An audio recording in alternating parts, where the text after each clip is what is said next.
the obvious big topic, because it's just dropped today, right before we came out with this show, is obviously the LCK.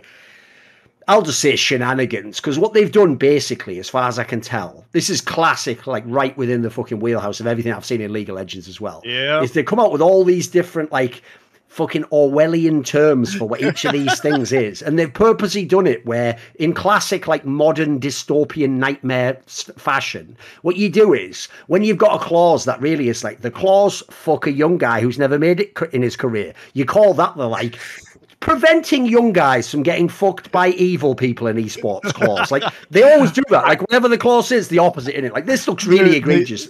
That's esports in a nutshell, because what you're going to see here is this is presented as though this is for the players. Good. It is just presented to fuck the players. And what's crazy is, the reason why I think we're the only show we can even bring this kind of worms out, Monty, is because you actually have to sort of know the dark underbelly of the Korean scene anyway before this. So people who don't know some of the things from like Brood War, they're going to naively think this is like, roasting. Oh, brilliant, this is going to be awesome, it's going to improve things, it's going to be worse. Like, if you don't know, this is actually probably going to make it worse in Career Fight, I guess. It's couched in like very weird euphemisms and like direct translations from Korean. Like, the video that they released literally says to build a, this is a real quote, sustainable virtuous cycle ecosystem, which God knows what that fucking just means. Word salad. That means nothing.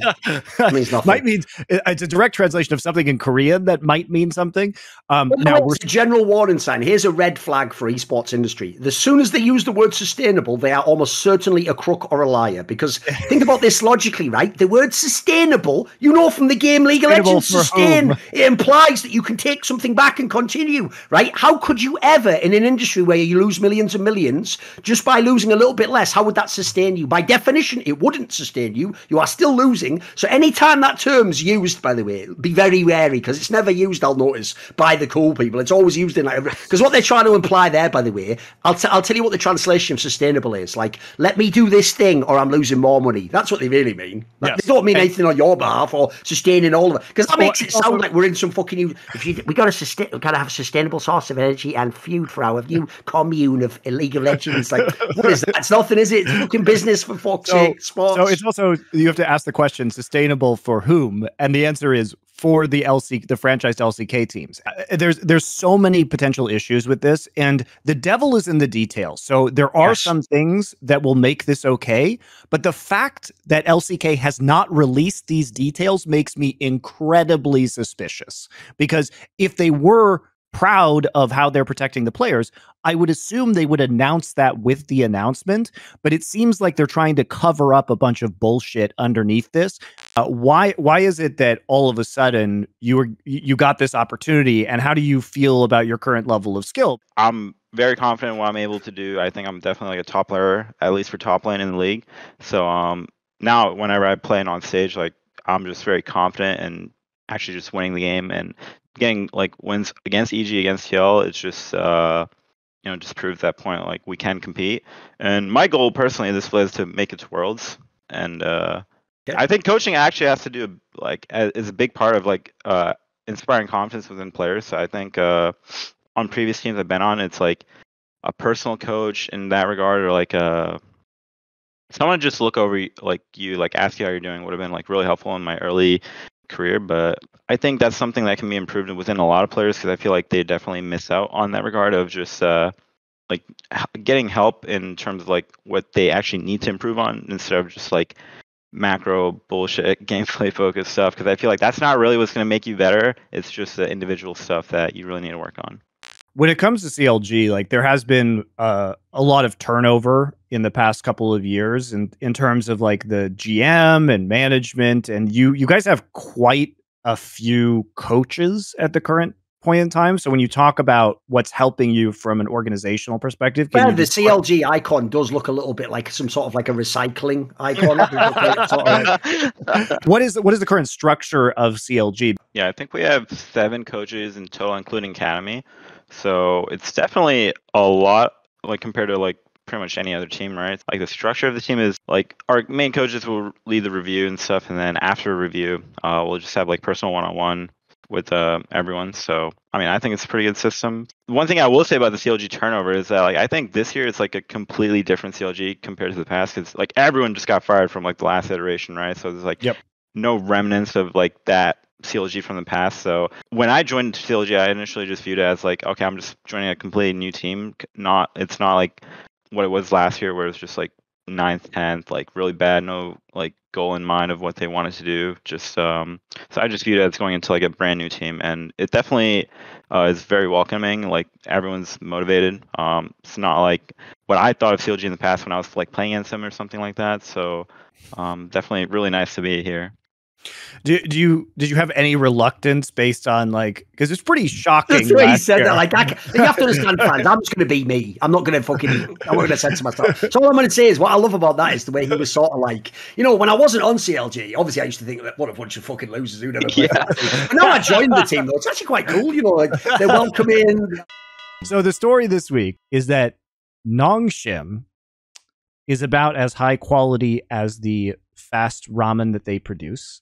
They are heavily processed, made out of garbage. You know, it's less than the sum of their parts somehow. So I know you really hate Nongshim Wolf. That's what you said to me.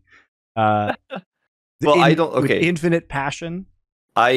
Rather than hate, I'm just very disappointed. And he didn't tell me he hated them, but I was just making that up for drama. I also think I like to send the fans after Wolf. That's what I like to do. Yeah, well, I like the ramen as well. Like it's very like it's ramen, so like it's low quality, but I mean, I also eat it, so that's fine.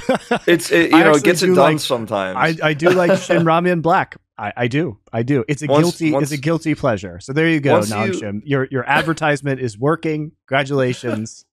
Because sometimes when you're like, we're all on a day where you just don't have anything else to eat, sometimes you just put on, and it goes with a lot of other food really well. I personally think there is probably some sort of drama or beef or infighting in this team to where that if Nongshim was a Western team, I bet you there would be like Twitter beef, like we would know these players hate each other, there might be fines or something. Like from the outside looking in, just watching these guys in the studio, seeing how they perform, how they interact with each other, how Dread is crying after losses, like I think there is something going on. We'll never find out because it's a Korean org and everyone's going to keep it very quiet, and like is just, if there is super beef, we'll never know. And like everyone, that would be Wolf suggested this, but that would be against the Nongshim branding, because there is in fact no beef in the Nongshim ramen products. So it's a violation of their contract to have beef. It's not representative. It's just bland, dehydrated noodles. It's interesting too, because this team is now on an 8-loss streak. Like they got a couple wins in week 2, and otherwise they start, and that's devastating, right? They start the season 2-2. They lose to DRX and T1 in week 1. They bounce back against Kwangdong and Hanwha Life, pick up 2 wins, and then that's it. It's just been it. They have the longest active loss streak, even longer than T1's win streak right now. So the longest active any streak within the league. I don't know. Maybe that's not actually happening. Like this is my speculation. But I just, when I see players crying on stage and having like basically panic attacks, it looks like, you know, like, and having, you know, midlife crisis, mid-career crisis. You know, this is not like when you're losing a regular season game, even if you're like a bottom table team, like that's not enough to make most players cry. You know what I mean? Like you lose a semifinal where you were favored and like you got reverse swept, like that's when you cry. Like you don't cry because you lost like your 6th regular season game in a row, unless something is going on, right? I mean, that's kind of my feelings on it. I've watched a lot of pro gamers cry over the years, and like this is usually not where you see it. Wolf, you know what crying I mean? Analysis. I've seen so many Koreans cry in my time, and this is what it means in this specific instance. It's top tier. It's kind of like where I'm at right now. I can't argue that you have perhaps the most Korean crying experience of any esport caster across multiple esports, team-based, 1v1 based, Korean crying expert, Wolf Schroeder. The things that went wrong for T1 in that series, the things that Owner did that were not smart, and like his overextensions that we saw and some very poor misplays from Faker, I think these are all small things that T1 can fix easily with just reviewing some tape and being like, hey, like, let's remember our win conditions. Let's remember we're not actually 6,000 gold ahead, owner. Like, you can't just go back on 1v5 the enemy team and chase them. They will just turn on you and kill you. The mistakes we saw there, I think, are really easy to fix. I've been like really misquoted on this series, by the way. Please stop harassing me, T1 fans, in my DMs and mentions on Twitter. Like, no, keep harassing. I'm getting very tired of it. Send the truck to his house. Please, it's not cool. It's not funny. Like, leave me alone. For all you T1 fans who love to hate on people who criticize the team, what's frustrating about T1 is that they'll drop games to kind of bad teams and do it in bad ways. But the clutch factor is just so crazy for T1 that somehow they make the play. Like, it doesn't matter that Lee Sin might not be that great in the late game. Owner will still make some jaw-dropping Lee Sin play. Or Zeus will come in with the Gnar and get the perfect ultimate. So they use these tools, these playmaking tools that they have very, very well. And they have incredible mental resiliency to come back from some of these losses against opponents that I think they know they probably shouldn't be losing to, and pull off the win. So even though they may play to the level of their opponents at times in a way that Gen G does not, they have had an extremely high ceiling, and it is that clutch factor that won them the series against Gen G. To revisit that, if Faker doesn't TP in, use Spellbook to change his TP to Smite, and then steal that Baron, it is over Gen G 2-0. So yeah. I mean, we've talked about it a lot, but it's just, I mean, that's from just an analyst perspective, like, it's frustrating because you're like, this team shouldn't be winning, but at the same time, you cannot deny that they possess this clutch factor that allows them to pull these wins out of their asses. Probably the most interesting team I actually think to talk about in the LEC is Mad Lions. Literally one player difference makes a team look terrible or look like the best in the whole LEC. Give us some fresh thoughts. What are your thoughts on Mad Lions, Zabatine? I feel like they're probably the most consistent. They are very, like, what I like with Mad Lions is it's one of the few teams that actually wants to fight. The pacing of Mad Lions is pretty aggressive as across the board. I just enjoy watching Mad Lions because it's creative, it's very diverse in the picks. They can play a lot of like play styles. Overall, the team that I feel to the core is very similar to the idea that, on which they built the original team, but just they actually chose Nisqy, which I think fits perfectly because what he's done with Blabber, I think no mid laner has been able to do that with Blabber since then, right? Like if you see Blabber on the Nisqy era and you see Blabber since Nisqy left. But I think that you can just see the impact that Nisqy made on this team. Like, think about them last split to this split. He's the only change.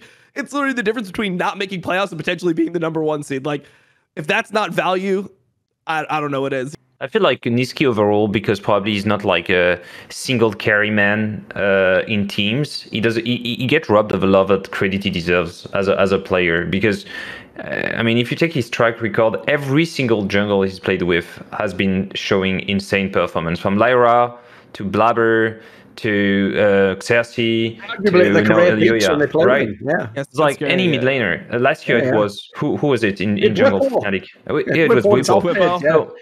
So yeah, if you do look at it like in the big picture, I agree that like Nisqy not only is a fantastic teammate and he brings way more than just like his value as a player, but he really activates the team because he's ready to pull the trigger to actually do something in the map. Like staying in the lane and getting like a lead of like 2 plates and 3 CS that doesn't mean shit to him.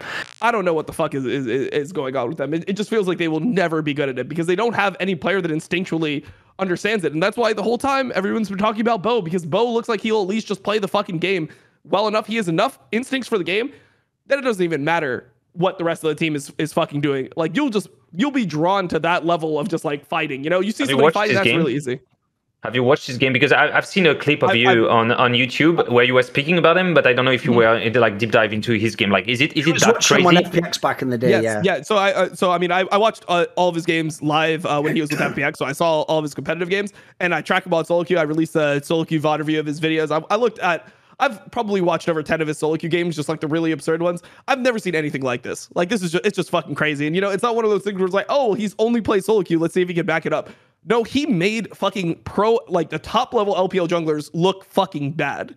Like he destroyed Karsa. Like Karsa is one of the best junglers in LPL for a while now. And he just fucking stunned him. Like it was just brutal, man. Like he made that guy his bitch. So I'm really high on this guy. And like, I've never seen anything. Like, if you look at his solo queue account, like, number one, he's been there for like 2 weeks or like 3 weeks now at this point. Yeah, I saw the record, like the what to say, OPGG art. Yeah, OP.GG art. That's what people call it. He's an OP.GG artist because you look at it, it's fucking beautiful. Everything is blue everywhere. All the kills. You see games that you just don't see other pro players have. Like, he's rank 15 in Challenger, drops a 27 kill Wukong game in 22 minutes with 55,000 damage on Wukong. It's like, what the fuck? Like, how is that even possible? You know, so that's another story. I just want to see that guy play because I feel like it's the only way that Vitality has any type of life in them. Because at least then they're gonna have a player where it's like, oh, this guy is fighting, bro. Like, he's gonna int if you don't come to him in situations. If you're not matching pressure, he's probably gonna run it down. But like, you have a source to fight around.